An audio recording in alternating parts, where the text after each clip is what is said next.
BS3 संघ के YouTube channel में आपका स्वागत है। हमारे साथ मौजूद हैं BS3 संघ के राष्ट्रीय leader professor S.K. Gautam ji और राष्ट्रीय लीडर माननीय नरेंद्र बोध जी। सर, आपका BS3 संघ जाति मुक्त आजाद भारत के लिए संकल्पित है। आपने जाति मुक्त आजाद भारत करने के लिए ऐसी क्या नीतियां, क्या रणनीतियां बनाई हैं, जरा आप बताएंगे? जी, बहुत बहुत साधुवाद करता हूं मैं और भारतीय संरक्षण सेवा संघ यानी BS3 की तरफ से मैं सभी देशवासियों की मंगल कामना करता हूं और सभी देशवासियों का स्वागत करता हूं। भारतीय संरक्षण सेवा संघ वास्तव में इस देश को जाति मुक्त आजाद भारत करने के लिए संकल्पित है और ये संकल्प जो है वो भारतीय संरक्षण सेवा संघ BS3 का नहीं है। ये संकल्प हमारे उन तमाम महापुरुषों का रहा है जिन्होंने हजारों वर्ष से इस देश को जाति मुक्त करने के लिए अपनी कुर्बानी दे दी। तो उसी संकल्प जो कि अभी अधूरा है वो काम, तो उसी को आगे लेकर, उन महापुरुषों के संघर्ष को आगे लेकर भारतीय संरक्षण सेवा संघ BS3 चल रहा है और हम पूरे देशवासियों को आश्वस्त कर देते हैं कि अब भारत जाति मुक्त आजाद भारत बन के रहेगा। कोई भी इसमें संशय नहीं है। केवल भारतीय संरक्षण सेवा संघ का सभी देशवासियों से आग्रह है कि हमारा सहयोग करें, हमारा साथ दें। जाति मुक्त आजाद भारत परम पूज्य बोधिसत्व बाबा साहब डॉक्टर भीमराव अंबेडकर जी भारतीय संविधान के अनुसार कर गए। केवल पूर्व में जो सरकारें रही तो उन्होंने उस संविधान की उस मूल भावना को, उन आर्टिकल्स को आज तक इस देश में लागू ही नहीं किया। अगर वो लागू हो गए होते तो अब तक ये देश जाति मुक्त हो गया होता और जाति मुक्त हो गया होता तो इस देश से जो जातिगत भेदभाव होता है तो वो अब तक समाप्त हो गया होता और सभी जनमानस मुख्य धारा में आगे होते। तो एक षड्यंत्र के तहत इस देश में जातियां हमेशा सदा सदा के लिए जिंदा रहें, तो इस षड्यंत्र के तहत जातियों को आरक्षण से जोड़ दिया गया ताकि कोई भी देश में रहने वाला व्यक्ति जाति खत्म करने की बात ही ना करे। उन्हें ऐसा महसूस कराया गया कि अगर जाति खत्म हो जाएगी तो आपका जो आरक्षण मिलता है वो भी समाप्त हो जाएगा, जबकि संविधान में जो इसका मूल जो आधार है वो जाति है ही नहीं, वो तो वर्ग है, SC, ST, OBC और जनरल। अगर मैं आज कहूं, आज पूरे देश में किसी भी संस्थान में, किसी भी नौकरी में, किसी भी विभाग में जो आरक्षण मिलता है तो वो जाति के नाम पर नहीं मिलता। कहीं ऐसा देखा है आपने कि अमुक जाति को इतना %, अमुक जाति को इतना %? नहीं, वो सीधा सीधा वर्ग के हिसाब से मिलता है कि SC को 15%, ST को 7%, OBC को इतने % और जनरल को इतने %। ना कि ऐसे मिलता कि इस जाति को इतना, इस जाति को इतना। 6747 जातियों में जो आज भी बांट रखा है ये महज एक साजिश है ताकि ये लोग यूनाइटेड ना हो सकें और ये लोग इसी तरह अभाव में अपनी जिंदगी को गुजर बसर करें और सदा सदा के लिए तो ये सड़ी गली व्यवस्था, जाति व्यवस्था इस देश में कायम रही।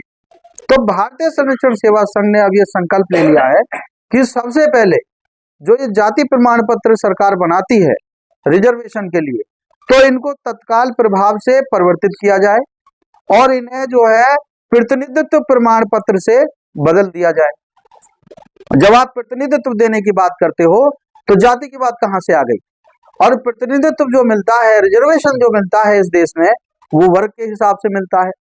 तो प्रतिनिधित्व प्रमाण पत्र जो बने तो वो वर्ग के हिसाब से बने और राज्य वाइज उपजाति की जगह उसकी % निर्धारित हो। पहला काम तो भारतीय संरक्षण सेवा संघ ये करेगा। सर, मेरा सबसे पहले एक सवाल है जी। भारतीय संरक्षण सेवा संघ के लोग जहां भी जाते हैं जी, तो वहां पर जो सामने वाला व्यक्ति है जब उससे अपनी बातों को रखते हैं जी, तो वो ये सवाल पैदा करते हैं कि भाई जाति खत्म हो जाएगी तो आरक्षण खत्म हो जाएगा।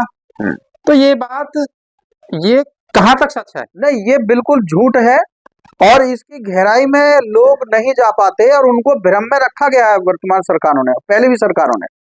क्योंकि कोई भी आरक्षण की कहीं पे आपने देखा होगा पूरे देश में, कहीं भी कॉलेज में, स्कूल में, कहीं पंचायतों में, कहीं ग्राम सभाओं में, कहीं पे मीडिया में, किसी चैनल के माध्यम से कभी कोई जागरूकता अभियान सरकार ने चलाया आज तक? अभी तो रिजर्वेशन की डेफिनेशन तक इस देश के लोग बागों को पता नहीं है। कुछ लोग तो ये समझते हैं कि ये लाभ है, जबकि हमारे बड़े बड़े राजनेता भी ये कहते हैं कि जो रिजर्वेशन है वो आपको मुख्य धारा में लाने के लिए किया गया है, जबकि ये सरासर गलत है। ये मुख्य धारा में लाने के लिए है ही नहीं, ये तो केवल अपनी भागीदारी है। अगर मुख्य धारा में लाने की बात करें तो जनरल कैटेगरी को जो 51% रिजर्वेशन मिलता है तो वो तो मुख्य धारा में पहले ही है, तो उनको क्यों मिलता है फिर? रिजर्वेशन का जो आधार है वो मुख्य धारा में लाने के लिए या किसी को आर्थिक मदद करने का नहीं है। कहीं आपने देखा है कि रिजर्वेशन वाले कर्मचारियों को ज्यादा सैलरी मिल रही है और बिना रिजर्वेशन वाले को कम मिल रही है? ऐसा कहीं देखा है? ऐसा कहीं देखा है पूरे देश में? नहीं। और ये भी कहना कि बिना रिजर्वेशन वाली ये कैटेगरी है, ये भी एक बहुत बड़ा धोखा है। इस देश में रहने वाला प्रत्येक व्यक्ति रिजर्वेशन लेता है। एससी अगर 15% लेता है तो जनरल भी 51% लेते हैं। जनरल कैटेगरी की सीट को एससी कैटेगरी का बंदा नहीं छीन सकता और एससी कैटेगरी की सीट को जनरल वाला नहीं छीन सकता। तो ये एक विडंबना है, ये एक भ्रम पैदा किया गया है हमारे देश के लोग बागों के लिए कि आरक्षण जो है ये आपको आर्थिक संपन्न करने के लिए दिया गया है, जबकि ये कतई बिल्कुल निराधार झूठ है। मैं एक उदाहरण देके बताता हूं कि अगर 100 वैकेंसी इस देश में निकलती हैं तो 100 में संविधान कहता है कि 15 जो वैकेंसी है वो एससी को दी जाए और 7 वैकेंसी जो है दी जाए एसटी को और 27 वैकेंसी दी जाए ओबीसी को और बाकी जो वैकेंसी है वो दी जाए जनरल को। तो ये डिवाइडेशन हो गया उनकी जनसंख्या के प्रतिनिधित्व के हिसाब से।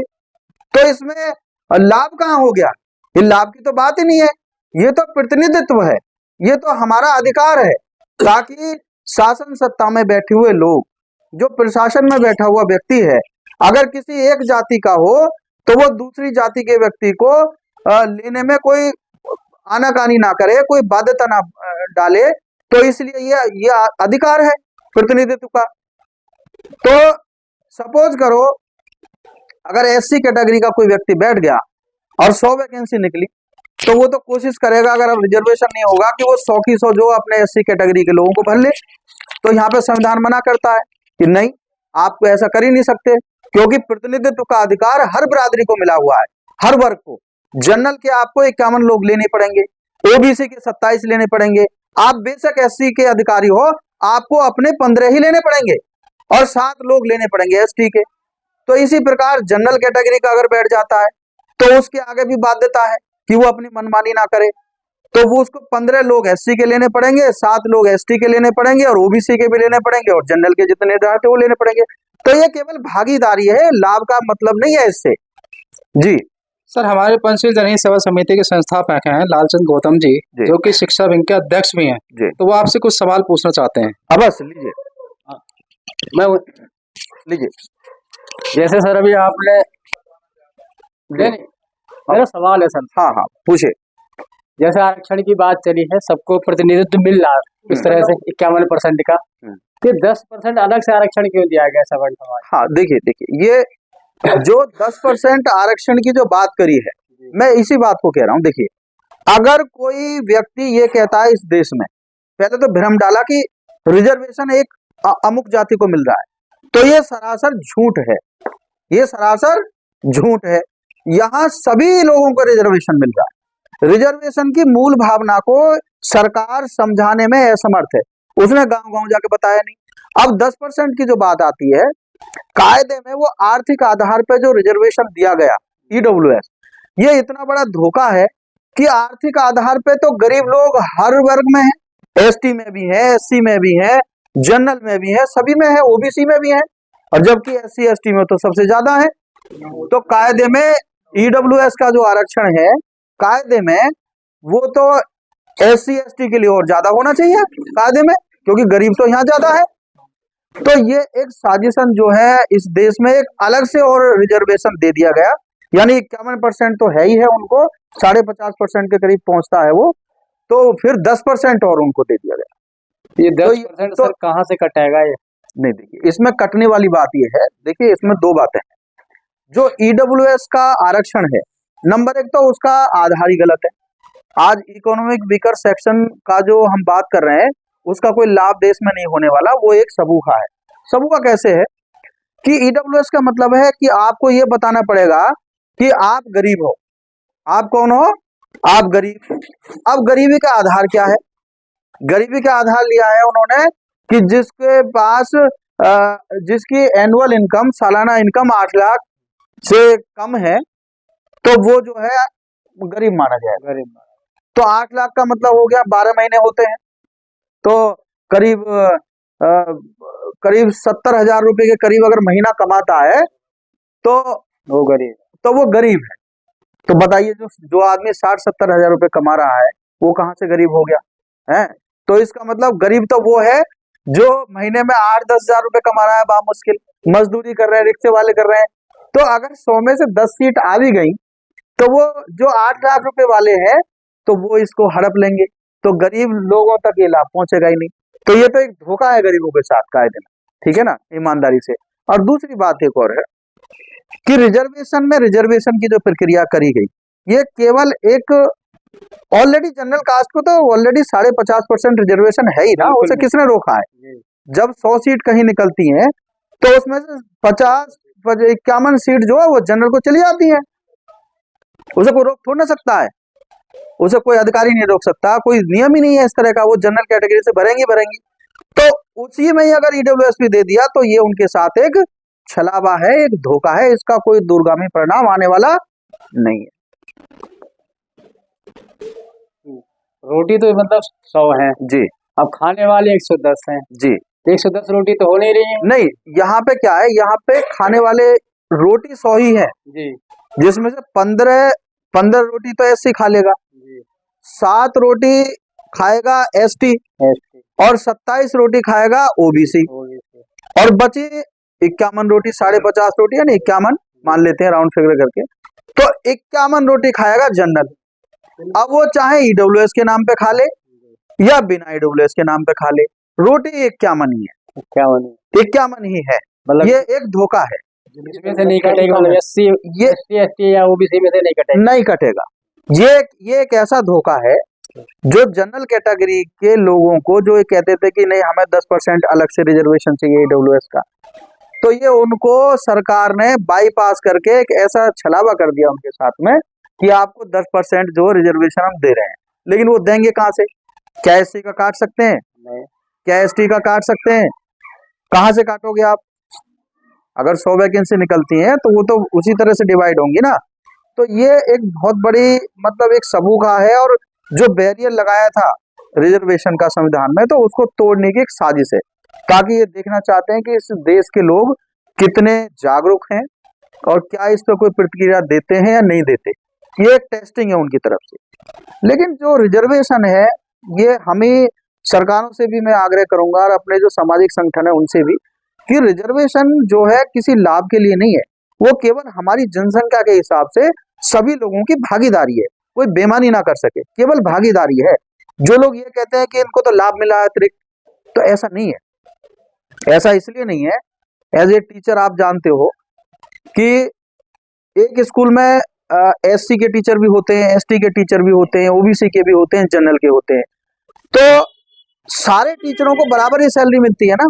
ऐसा तो नहीं कि एससी वाले को ज्यादा मिल रही हो या एसटी वालों को ज्यादा मिल रही हो या ओबीसी वालों को ज्यादा मिल रही हो, जनरल वालों को कम मिल रही हो, सैलरी बराबर है ना। तो ये लाभ का मतलब नहीं है रिजर्वेशन से, रिजर्वेशन से मतलब है भागीदारी।